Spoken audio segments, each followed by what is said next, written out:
Welcome to the Teamwork Advantage podcast with Greg Gregory. Join us as Greg interviews powerful thought leaders and successful team and leadership experts from across the country on teamwork, leadership, and organizational culture. Now let's check in for this week's episode.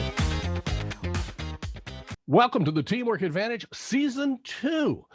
We're so excited and grateful for everybody that's taken the time to listen to Season 1 and all of our great episodes, the great people that we've interviewed over the last year. And so we're excited to have now Season 2 kicking off.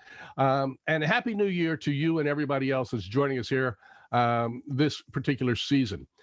We hope to do the same thing that we did last year, bring you informative people from all walks of life in the areas of teamwork, leadership, and customer service, and well as culture. That's the directions we like to focus in on. When we combine the three of those, teamwork, leadership, and culture, we truly believe, and I truly believe this, that's the TLC of business. And when we put those three together like a Venn diagram, that's what's going to make our teams, our businesses succeed. Whether we're in sports, whether we're in healthcare, whether we're in frontline business, assembly lines, it does not matter what our business is. Teamwork is the single greatest advantage that any one organization can have in today's complex, crazy society. This year, we're going to kick Season 2 off with a gentleman that you may not know, but you're going to know his story over the years. So listen close as I go through the introduction, and we talk about Coach Jim Johnson from Rochester, New York. You know, it's basically based on what transpired in just a few short moments back in the early part of 2006. Coach Jim Johnson is now an authority based on that as a subject about realizing dreams. In many public speaking appearances in the Rochester, New York residence estate, his role as the basketball game got a Hollywood calling and a Hollywood ending. If you're familiar, back in February of 2006, Coach Jim Johnson just made a kind-hearted gesture to insert his autistic manager playing on the team. Put him in the game as an autistic feature. He'd played and tried out several years for the team and never made the team, but he had the heart. And he put this young boy in named Jason McElwain, now known to the world as J-Mac. We're going to hear Coach Johnson tell us about his story. But let's just talk about what's happened because of that. The things in the lives that have been able to be changed over the years. Coach Johnson's made a number of television, radio appearances over the years, including Oprah Winfrey on ESPN with Jim Rome. In 2006, he met President George W. Bush, as well as Governor George Pataki, Senator Hillary Clinton, just to name a few of the luminaries. The Athena team in Greece, New York, in Rochester, was also paid a visit by NBA legend Magic Johnson about the ESPN moment. And there's a special storybook ending on this story. I want to welcome Coach Jim Johnson. And Coach, welcome to the Teamwork Advantage. Thank you, Greg. I've had an opportunity to listen to a number of your podcasts, and it's an honor to be with you.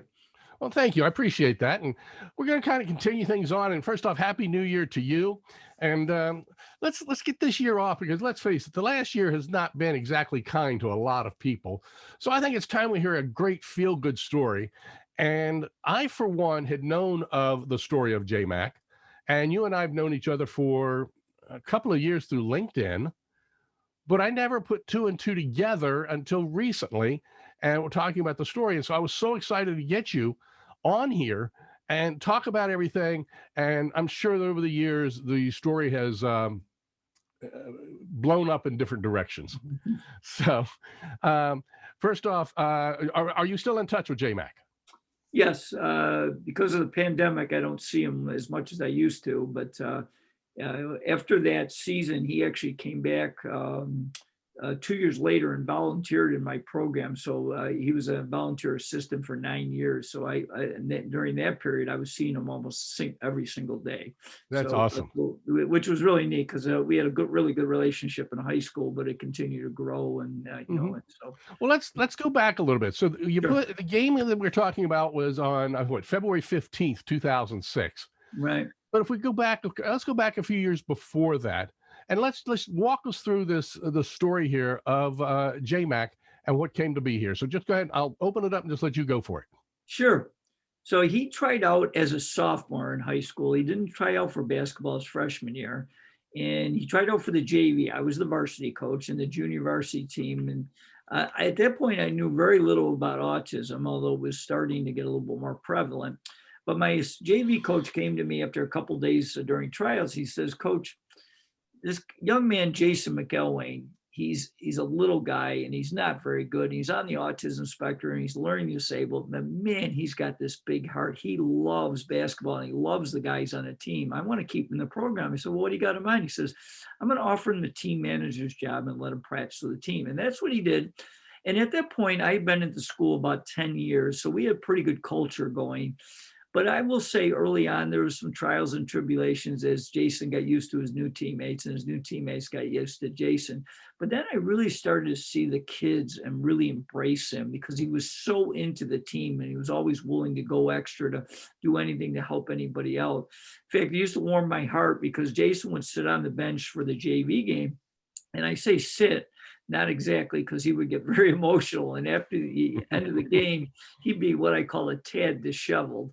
And it would warm my heart when I'd see the varsity players come out. It's one of them would walk over and he'd straighten Jason's tie out and tuck his shirt in and get him ready.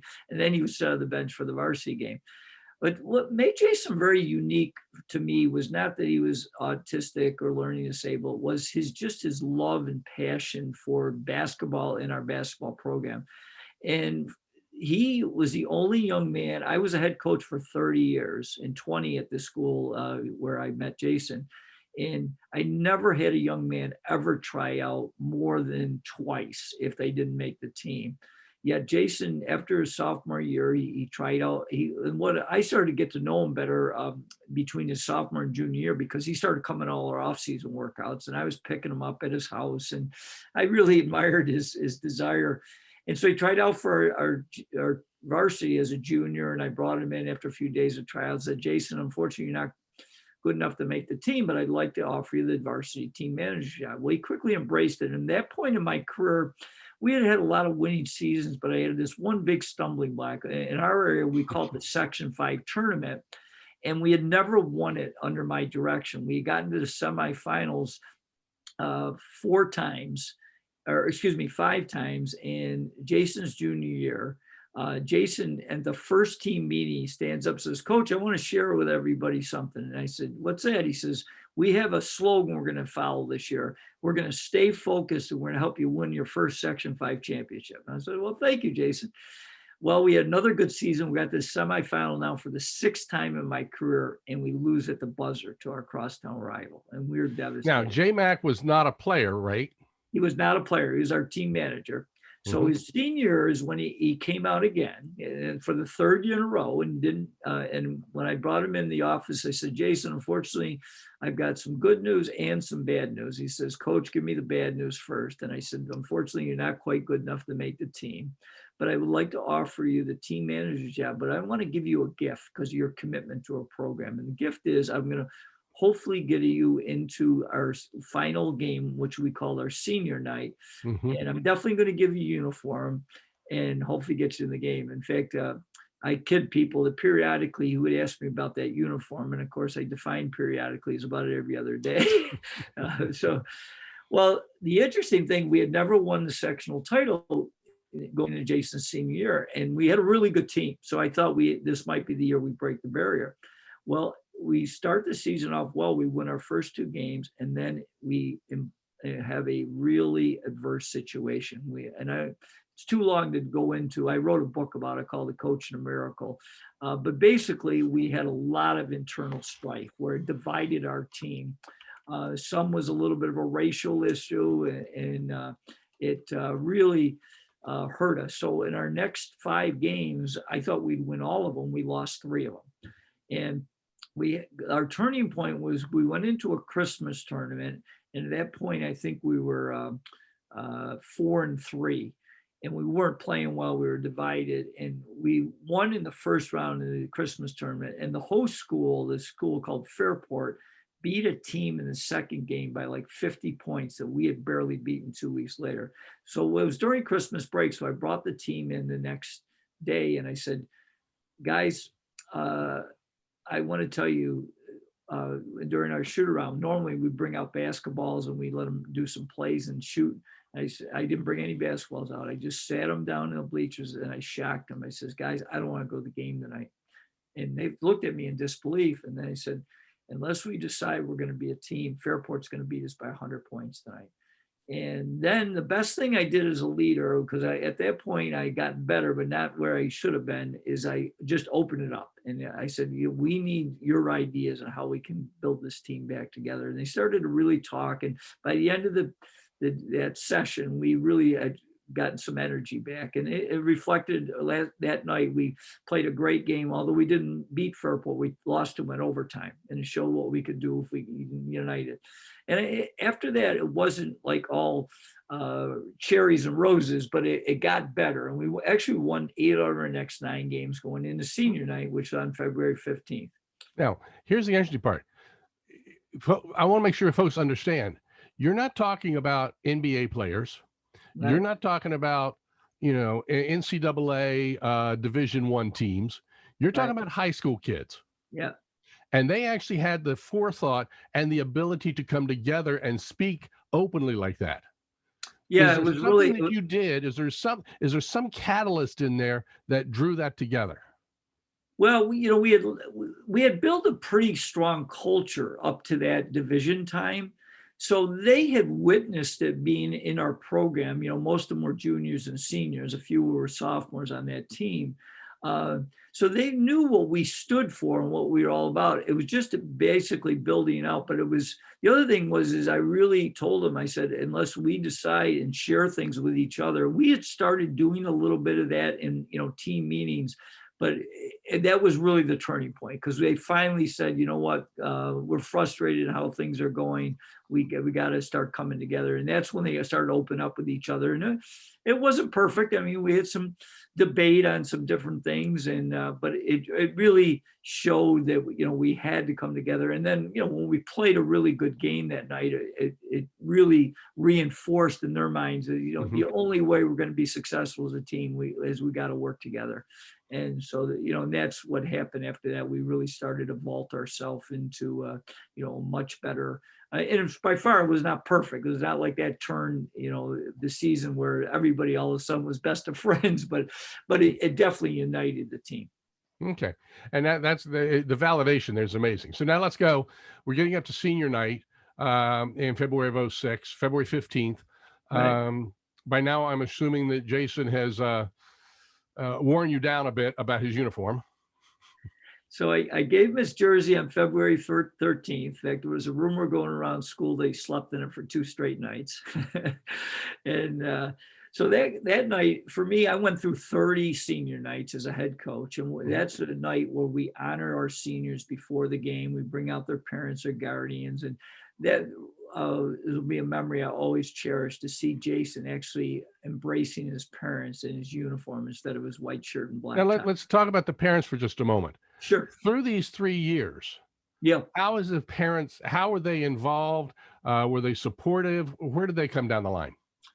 Great question, because the father was I actually, ironically, had never met his mother. His mother did not come to any games. If she picked him up from practice, she would stay in the parking lot. She never came to school. I never even knew what. I talked to her a couple times on the phone.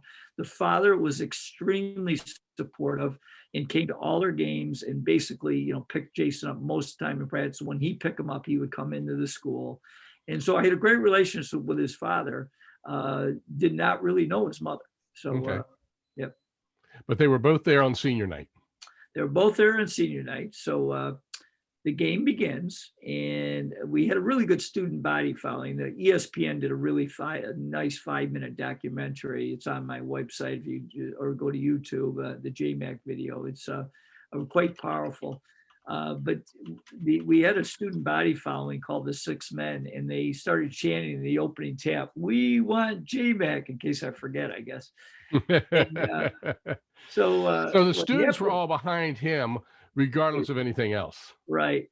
Well, going into the game, I had a couple thoughts because I wanted to get Jason in, but I knew that I had to get all the other players in before I could put Jason in. And so I got everybody in after 3/4 with just over 4 minutes left in the game, because my thought process is I wanted to try to get him in for enough time so he could score a basket. I thought if he could score a basket, there's a memory he'll have the rest of his life.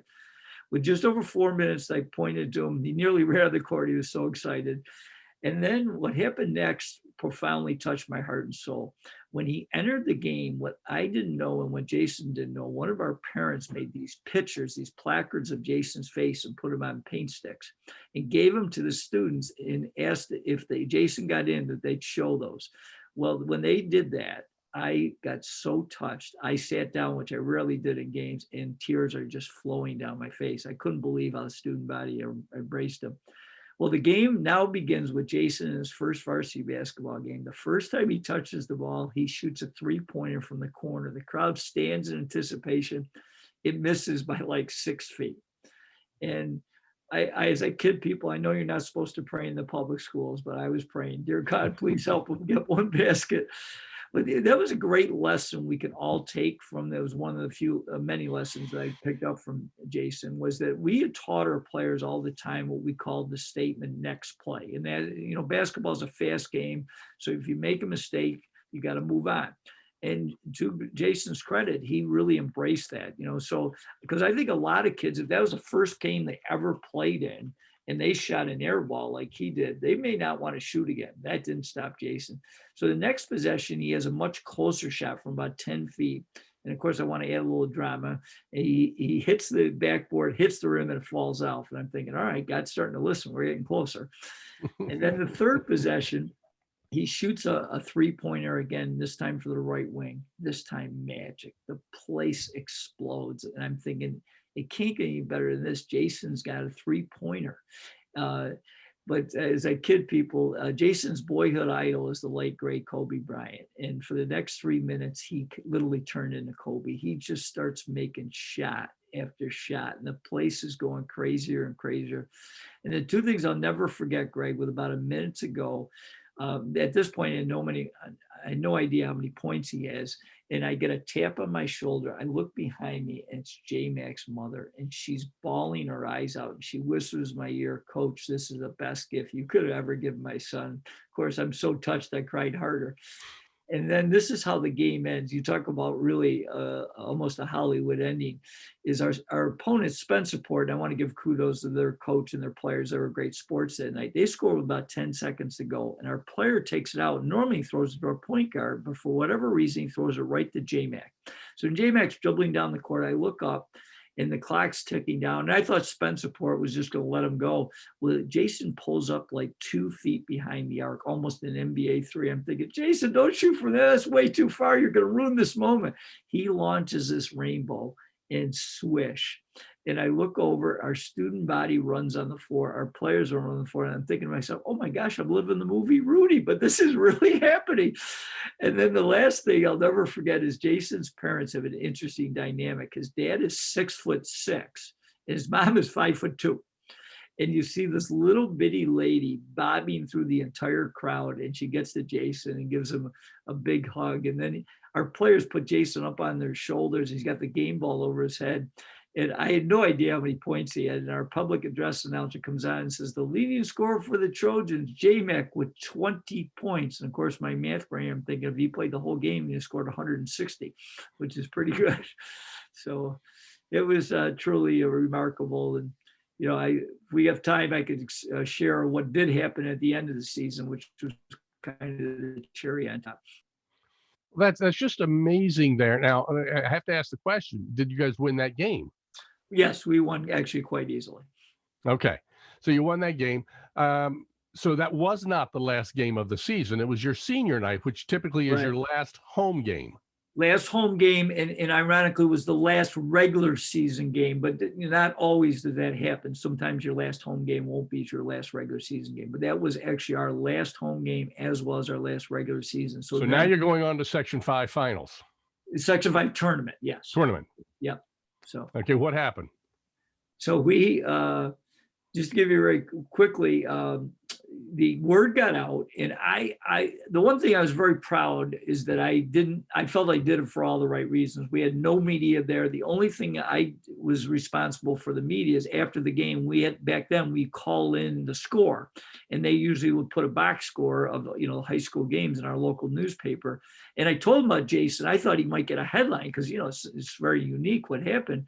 But they actually gave us a headline saying the Trojans, our team nickname, tied for the league title, because we tied for the league title because that. And it mentioned Jason, but didn't make much of a deal. Jason's speech pathologist, he had never come to a game, but he came that night. He was so touched. The next day, he called one of our local TV stations and said, "You've got to come and borrow the video from the coach." And they did. And from there, it progressively just exploded. Within 4 days, we had CBS Evening News, and they did a major special, then ESPN, and the media just started going. It went crazy. Let's be clear. This was 2006. Yeah. Before things hit that million view viral moment. Right. Okay. Yeah, which, right. So that, it did ended up on YouTube, where it ended up getting a lot of views. But it went from, this calm, we're trying to prepare for the tournament, to the phones are ringing off the hook. Now, we were going into what we call our February break, where the students were off from school, but our players coming back, we're starting our tournament. So to take you through the tournament, we get a bye in the first round because we were high seed. Then we won in the quarterfinals, and we won pretty easily. But to give you an idea of media attention, after that game, typical post-game interview, People magazine so interviewed us. So it was just crazy. Well, the did J-Mac play? Was J-Mac allowed to play in any of these? No. So the rule in our tournament is you had to play in 6 regular season games, and he knew that right up front. So he came back, and he was great supporter as our team manager again. So, okay. So then we get to the semifinals. My big stumbling block. I've been there 6 times with 6 different teams, never won, and we get up by 10 at halftime.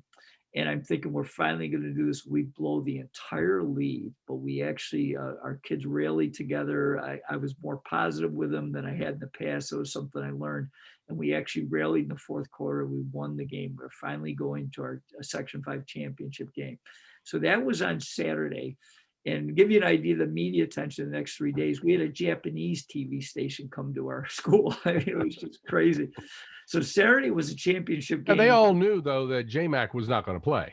They did, yes. It was just, because the story just exploded around the world. So people were coming in all the time, with cameras and just wanting to get interviews and that kind of thing. And this is not like we're talking New York City at this point. We're talking Rochester, New York, not a top 10 media market. No, absolutely. So, but anyway, so Saturday was our championship game, and we play at a downtown arena, which seats about 10,000 people. And normally for a championship game, we get maybe 4,000 will come. We walk in the arena on Saturday night, and it's sold out. There's 10,000 people because the story just exploded. And the one thing I'll never forget is one of the TV stations asked to interview me, and then they said, "Coach, can we interview J-Mac before the game?" And I said, "Sure." So Jason was sitting in the first row. I was down on the floor. And I turned to him and I said, "Jason, Channel 8 wants to interview you." He stands up. He says, "Coach, it's time to get focused. No media interviews." So I'm thinking we're ready, right? First championship game I ever got involved as a coach. We're down like 14-3 after the first 4 minutes. But that was one of the leadership things I learned from all those losses. This time I remained much more calm. We stayed together.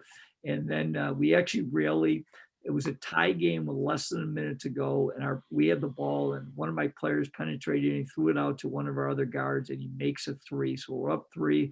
Our opponent comes down, they miss a shot. There's a scramble for the rebound. I'm standing like this. All of a sudden I get tackled by my JV coach, who's indicated we have won the Section 5 champions first time. So that was kind of the cherry on top. So what did J-Mac do when they won that championship there? Oh, he was leading the team. The fact that I remember our players all put him up on their shoulders. He had the game ball over his head, although he's in a shirt and tie instead of in a uniform. So it was pretty cool. Yeah. The story there is powerful on so many different levels. You had mentioned in the story about I feel like you're living the movie Rudy, and we've all seen the movie Rudy. Right. There's no doubt about it. The Miracle on Ice team of the 1980 hockey team doing the same thing. Right. So powerful and inspirational. From the first person counting, what is it that you learned from that game in February of '06? What's something that you took away from that miracle game? Well, the first thing that jumped out to me, and there's certainly a number of lessons, was the fact that, we had had a lot of strife during the year. So I knew the kids really liked J-Mac, but what really manifested in those last 4 minutes, I had never asked the players on the floor to pass Jason the ball. Yet in those last 4 minutes, they passed him the ball every time. In fact, I still kid Jason, because I still talk to him quite a bit. And I said, Jason, I'm still looking for your first assist. You never passed the ball once.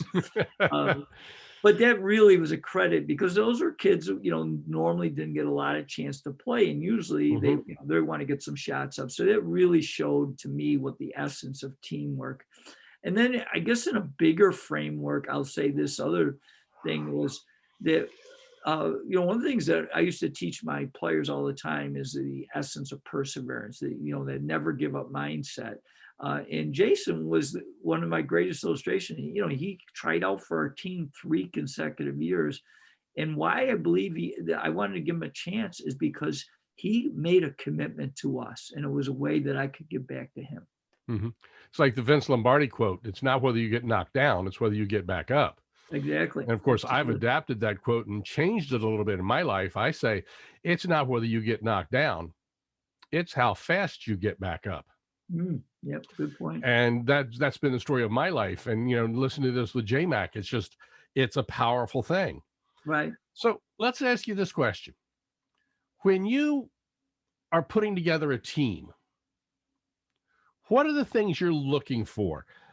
It's about people.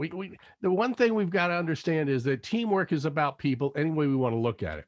Right. So what are you looking at when you're trying to pick the right people for a team?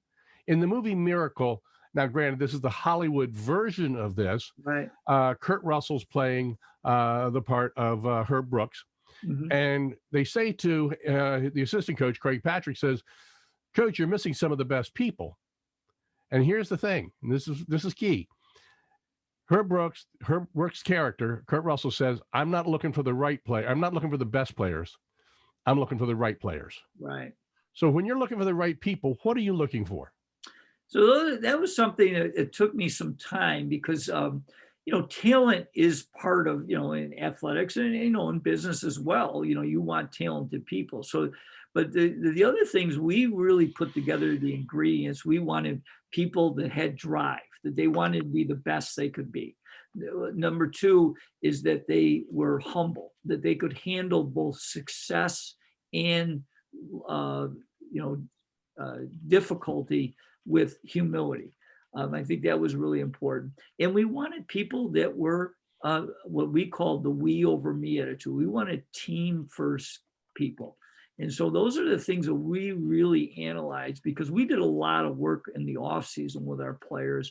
And if those people were fitting those ingredients, they became very attracted to us.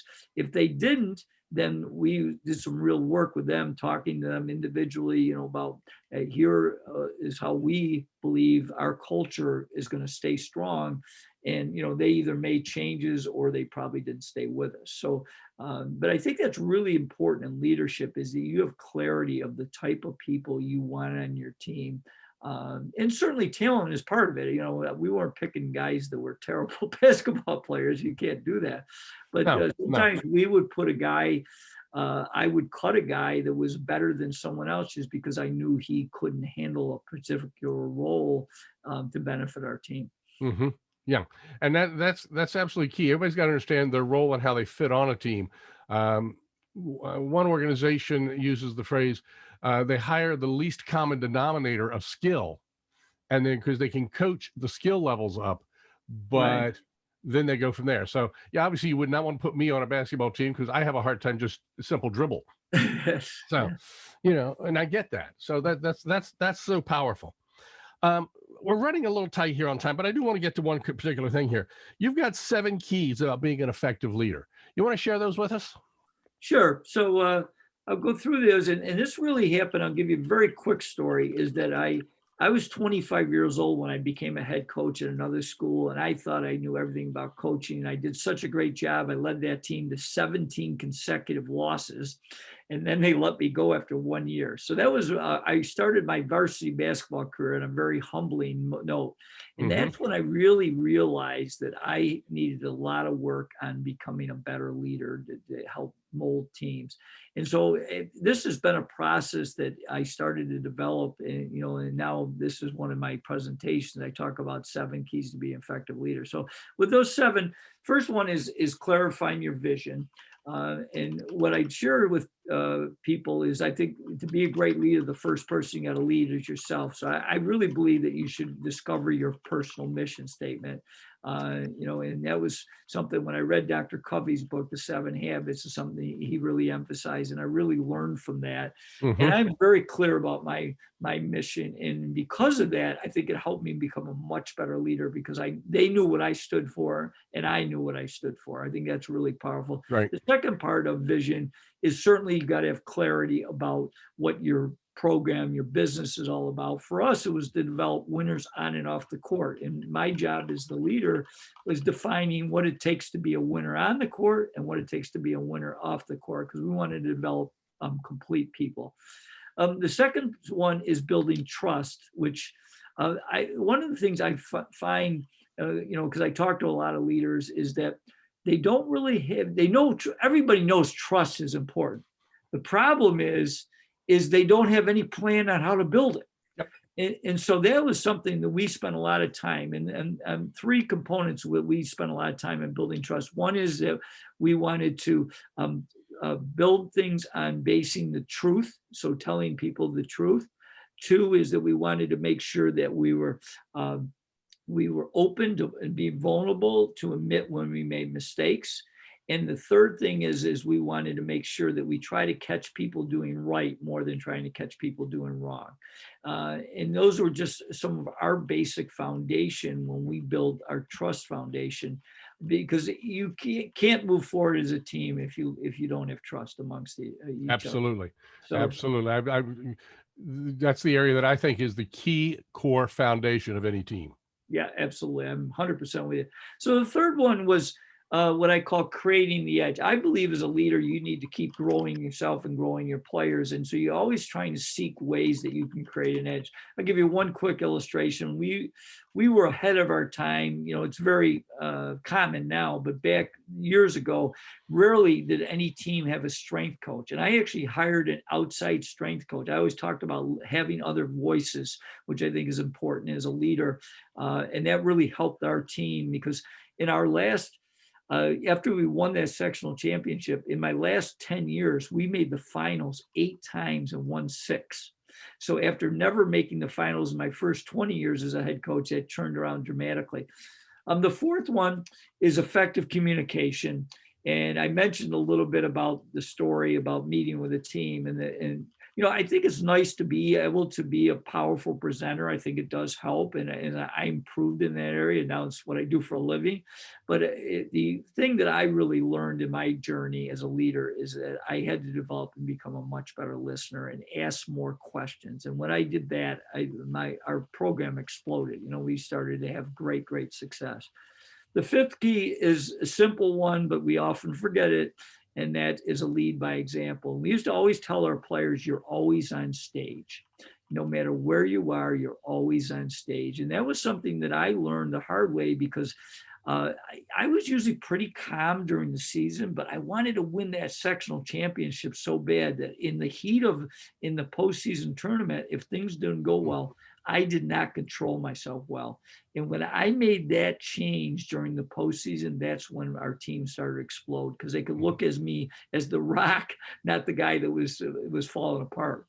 The sixth key is what I call leaving a profit, which is my leadership philosophy. Basically, our philosophy, and we would talk about that every single day, is everything that we get involved in, we want to make better, not worse. And I give a simple illustration, like our expectation when we would go to an opponent's school, if we went in the locker room, I would lead in, and if I saw a piece of garbage on the floor, I would pick it up. And we're just trying to build those things. That everything we do, we want it to get a little bit better, not worse.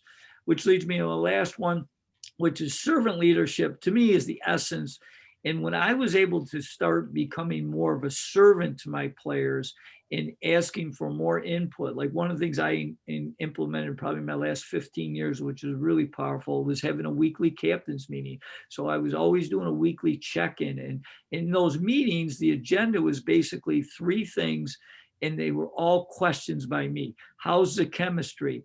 How can we do a better job coaching it? Is there any issues on the team that you can help us with? So, I really went in with those meetings of just asking questions and wanting their feedback and input on how we can improve the team.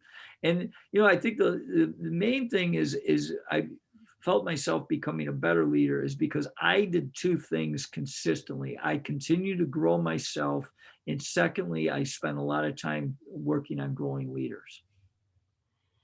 That's powerful because it's been said that if you check the genealogy of NFL coaches, you'll find that many of those go back to, and the founder of so many of the great coaches in the NFL today is Bill Walsh from the San Francisco 49ers, because of that exact thing right there, is building better leaders.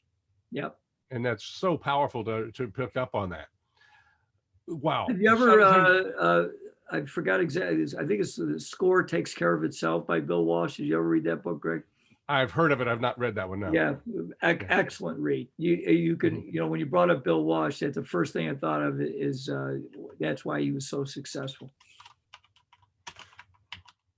So talking about books, you mentioned a book early on. It's a Coach and a Miracle. I didn't pick up on the title of the book. It's called The Coach and a Miracle. And it was written as a life lessons book. I released it back almost a decade ago, and then we revised it when I retired from coaching in 2016. We added an additional epilogue, and we put it in paperback.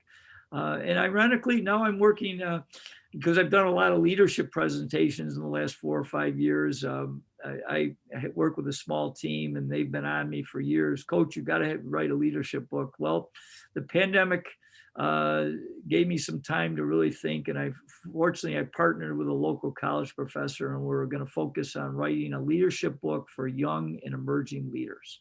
And so we started the process a couple months ago, and our goal is to have it published by the end of the year. So by the end of 21. Yes. Okay, make sure, because for those not really picking up on this, we're doing this podcast early in January of 2021. So I want to make sure everybody understands we're talking the new year here and what you're looking at. Yep. Coach, the story of J-Mac is incredible. What's one thing that you've learned from him as a human being on the autistic spectrum and everything else? A lot of times we discount those players, those people in society. What's the one thing you've learned from J-Mac? It's a terrific question because there's certainly a lot of things I've learned. I'll give you 2. I think one is that, to me, he's the essence of that never give up mindset, perseverance, resilience, whatever you want to call it, grit, because he just had the desire to keep giving his best day in and day out. And I really admire that because it's very easy to talk about that, much more difficult to do. The other thing is that I think one of the major reasons why you saw the team embrace him, because Jason was a giver first. He was always the first guy at practice. Like if people wanted to do some extra shooting after practice, he would rebound for them. He would bring snacks to the guys. He was just a giver first. I remember this statement. I can't recall who said it, but it was really powerful. It said, instead of being a go-getter, be a go-giver first. Yes. And that really struck me because that's what Jason was. He had a lot of passion for the game of basketball, but he was a giver first. I used to belong to a networking group when I was in the mortgage banking business, and we had structured a networking group specifically around small business entrepreneurs, salespeople. And I said, if you're here in this group to get leads, you are in the wrong place. If you are here to give leads, we welcome you, because when you give, you will get. Right.